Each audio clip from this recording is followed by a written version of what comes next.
Welcome to the Explainer. So, today we're diving into a really fascinating but, well, honestly, kind of an uncomfortable truth. We're going to look at the psychology behind why you might endlessly consume self help content. The books, the podcasts, the articles, but somehow never actually change your life. It is an incredibly frustrating loop to be stuck in, but I promise you, you are absolutely not alone here. If you've ever felt like you're constantly learning but somehow standing completely still, this explainer is going to fundamentally shift how you look at personal growth. Let's just be completely honest for a second. Why does your life still look exactly the same? I mean, you read the books, right? You highlight the inspiring quotes, you bookmark all the right tutorials, but reality is just so stubborn. You still wake up late, you still put off the hard work, and you stay stuck in the exact same loop despite having all of this incredible knowledge at your fingertips? Well, today we are going to unpack the hidden psychological trap that is keeping you locked in that cycle. Look, you probably know the concepts from James Clear, Cal Newport, or even classics like The 7 Habits of Highly Effective People inside and out. I bet you could explain habit stacking, focus blocks, and morning routines better than almost anyone. But the fundamental problem we're seeing here isn't that you lack knowledge. The real issue? Knowledge has actually become your comfort zone. The books sitting on your shelf might literally be the very things holding you back. Here is where it gets crazy. Notice how your brain actively tricks you. When you sit down and read about discipline, you actually experience the feeling of change. Your brain releases a surge of dopamine. You get that clear, hopeful rush of energy. But in reality, absolutely nothing changed. Your habits, your environment, your actions, they are identical to yesterday. You are basically fooling your own brain into celebrating progress without putting in a single ounce of real effort.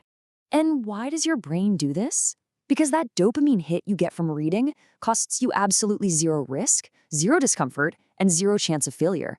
It costs you nothing to watch a morning routine explainer from the comfort of your bed, but it costs you immense physical discomfort to actually put your feet on the freezing floor at 5 a.m. You've simply become addicted to the feeling of growth, which is completely free of the friction of real life. It just requires turning a page. Which leads us to a pretty dangerous trap. There's this fantastic saying that preparation becomes a place to hide, and wow, does that hit the nail on the head. This is exactly where most of us get stuck. You genuinely believe you're working on yourself, but actually, you're only preparing to work on yourself. You're using the summaries and the meticulously color-coded productivity templates as a safe intellectual shield to avoid doing the actual messy, difficult work. When we look at psychological safety, there is a massive gap here. Your brain will vastly prefer the absolute safety of reading about discipline over the low-safety environment of actually doing the work every single time. Why? Because if you just read about habits, you get to keep telling yourself you're a disciplined person. But if you try to actually wake up early and you fail on day 3, well, your self-image breaks. Your brain hates that identity threat, so it chooses the safety of the book. This leads us to a fascinating way of redefining a phrase we hear all the time. I'm just not ready. You tell yourself you need a better system or just one more book because you aren't ready yet. But not ready is just a mental shield. It's a protection mechanism for your ego. You're hoarding information to soothe the painful gap between who you are and who you want to be, using not ready as a convenient excuse to dodge the pain of potential failure. There's a fundamental mechanical failure happening in the self-help loop. Think about it. You have the speed of ideas on one side. You can grasp a complex concept in 10 minutes. But on the other side, you have the speed of identity. Changing who you actually are only happens through repeated, sustained action over a long period of time. Self-help teaches concepts infinitely faster than your identity can physically adapt. That massive gap creates this painful tension, and you try to escape it by just hunting for more frameworks. And here's the brutal truth. Real execution, it's boring. It's messy. And it is incredibly slow. True execution completely lacks that exciting dopamine rush you get from a brand new idea. Let's be real, there is no big, life-altering fireworks show when you wake up early for the 14th day in a row. It is just quiet repetition. And that is exactly why most people quit right when the uncomfortable repetition begins. They mistakenly think that because it isn't exciting anymore, it must not be working. Always remember this. Your brain learns through real-world feedback, not just neat ideas. Smart people fall into this trap all the time, confusing their intelligence with actual growth. They analyze, they overthink, and they wait around for absolute certainty. But trying to change your life with thinking alone, it's literally like trying to build a house by just staring at the blueprints. You can memorize every single measurement, but eventually, you've got to pick up a hammer. Okay, so we have to totally flip the script here. Most people read first and then hope the action magically follows. Let's invert that. Day 1, you take the uncomfortable action first. Day 2, you fail, you adjust, and you keep acting while you are completely confused. It isn't until day 7 that you are finally allowed to open a book, because now the book becomes a targeted tool to support the behavior you're already doing, rather than an escape from having to do it. This brings us to the ultimate mindset shift. It's the learner versus the practitioner.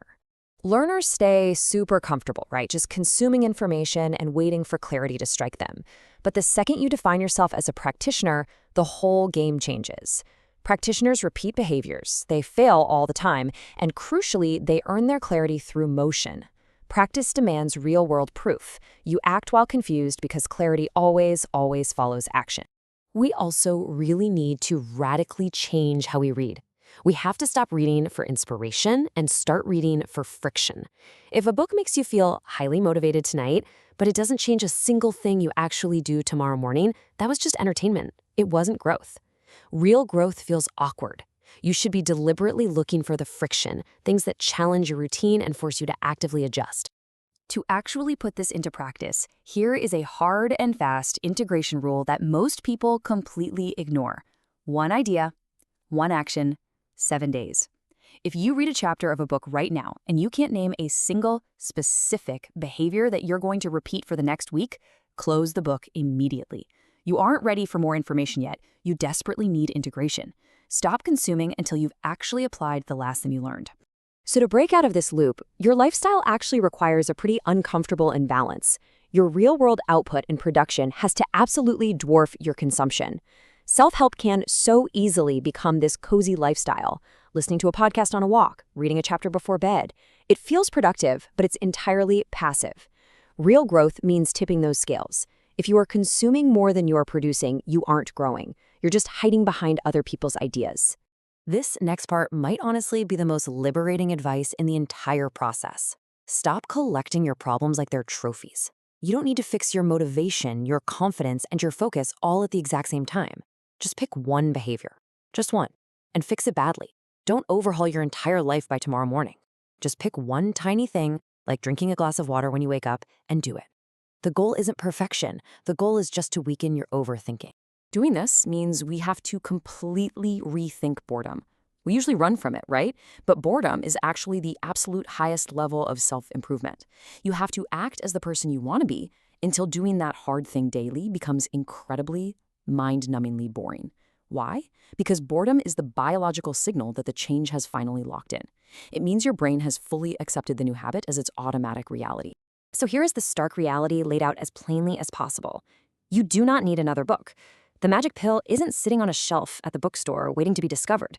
You already have enough information. You know enough. What you actually lack is proof. The undeniable proof that only comes from uncomfortable, messy, daily repetition. You simply cannot outread a lack of action. So before you click away, before you go and start another explainer or add another book to your cart, stop for a second. Ask yourself, what are you actually avoiding doing right now? Figure out what that is and just go do it, even if you do it badly. Because the story you really need to create to change your life isn't printed on a page anywhere, it's found in your practice. Get out there and take some action.